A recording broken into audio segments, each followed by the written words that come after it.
سورہ بقرہ کی آیت نمبر 153 یہاں سے آج درس شروع ہو رہا ہے. فرمایا یا ایھا الذین آمنو، اے ایمان والو، استعینوا بالصبر والصلاۃ، کہ صبر اور نماز کے ذریعے سے مدد حاصل کرو، استعانت حاصل کرو.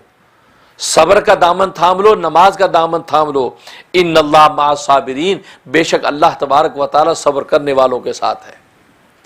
اب یہاں صبر اور نماز دو چیزیں بتا دی کہ آگے جو امتحان آنے والا ہے اس امتحان میں اگر تم کامیاب ہونا چاہتے ہو تو صبر اور نماز کا دامن پکڑ لو، کیونکہ امتحان بڑا سخت ہے.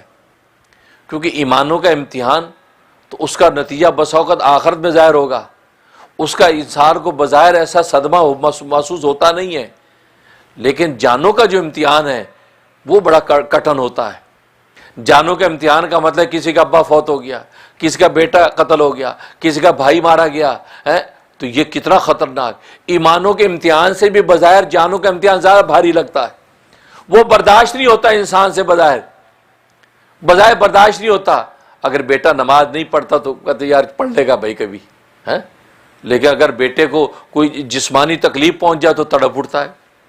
حالانکہ روحانی طور پر وہ ڈیمیج ہو رہا ہے، نماز نہیں پڑھ رہا، روزہ نہیں رکھ رہا، زکاتیں نہیں دے رہا، حج نہیں کر رہا، تو روحانی اور ایمانی طور پر ڈیمیج ہو رہا ہے. اس کو اگر آپ دعا کریں جی ٹھیک ہو جائے گا.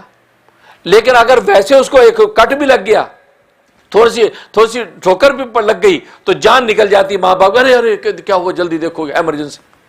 تو معلوم ہوا کہ انسان کی فطرت ہے کہ جو ظاہری طور پہ مادی چیزیں نظر آتی ہیں اس کے نقصان تکلیف کو زیادہ محسوس کرتا ہے. تو اس لیے اللہ تبارک و تعالیٰ نے یہاں پر جانوں کے امتحان سے پہلے اس امتحان میں کامیاب ہونے کا طریقہ بتایا، اور وہ طریقہ یہ بتایا کہ صبر اور صلاۃ، نماز اور صبر، یہ دو چیزیں قابو کر لو. کیونکہ آگے جب امتحان آئے گا تو پھر صبر اور صلاۃ کا اگر دامن تھاما ہوگا تو تم اس پہ کامیاب ہو پاؤ گے، اور اگر صبر اور صلاۃ تمہارے ہاتھ میں نہیں ہوگی تو پھر تم بے چین ہو جاؤ گے. یہ نہ ہو کہ اس نقصان کو دیکھ کر خود اپنی جان دے بیٹھو. کتنے لوگ ہیں جو اپنا مادی نقصان سن کے ہارٹ اٹیک ہو جاتا ہے، برداشت نہیں کر پاتے.